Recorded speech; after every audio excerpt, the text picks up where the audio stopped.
At Rothsay High School, we enjoy a culture of innovation and problem solving. As part of this environment, I employ technology in a number of different ways to enhance student learning. RHS came into existence in 1998, and we've been on the web since that time. In developing the school site, I believed it could be a technology learning environment as well as an information site for students. I enlisted students to take on the design and upkeep of the school's website. Working under the guidance of myself and other teachers, students have undertaken a number of innovative projects over the years.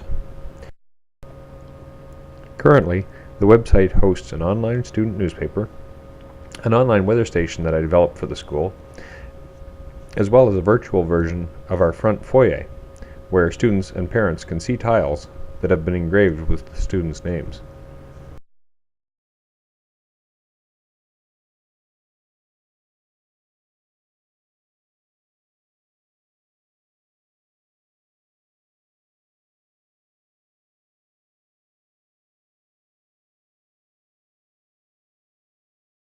One of my proudest achievements at Rothsay High has been the introduction of a communication tool called Edline. Teachers wanted a more immediate method to communicate important information to students and their parents. After a great deal of research and testing, I recommended Edline and helped bring this technology to Rothsay High. Now the staff use Edline to keep in touch with parents, send marks home, post assignments and links to useful web pages, and other course materials. Students now have ready access to even more course information, and parents have an up-to-date view of their students' progress. Our exploration of technology has taken our students far beyond the walls of Rothsay High as well. On behalf of the school, I presented a proposal to the British Council. The proposal was successful, and in the fall of 2008, one of our students, Nicole Sancartier, participated in the Cape Farewell Climate Change Research Project. She was on board a research vessel traveling to Iceland, Greenland, and Nunavut.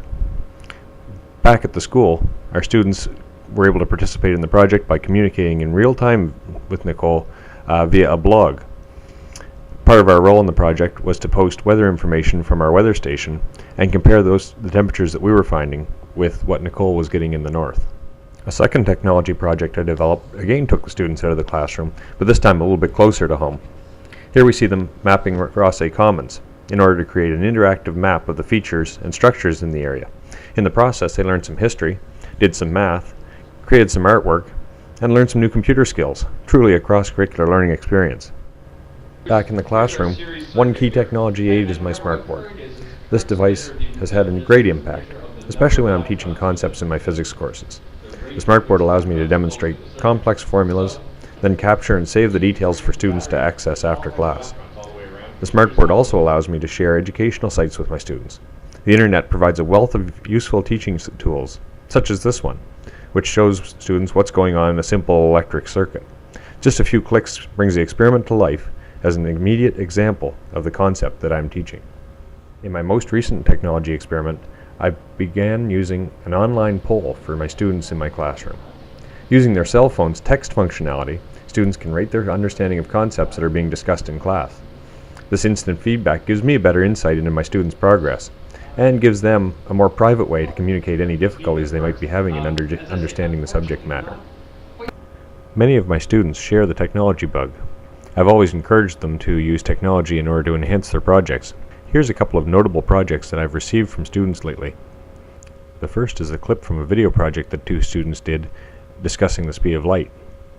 The second one is an audio recording that a student did discussing his understanding of the nature of black holes, and I'll leave you to play out on that one.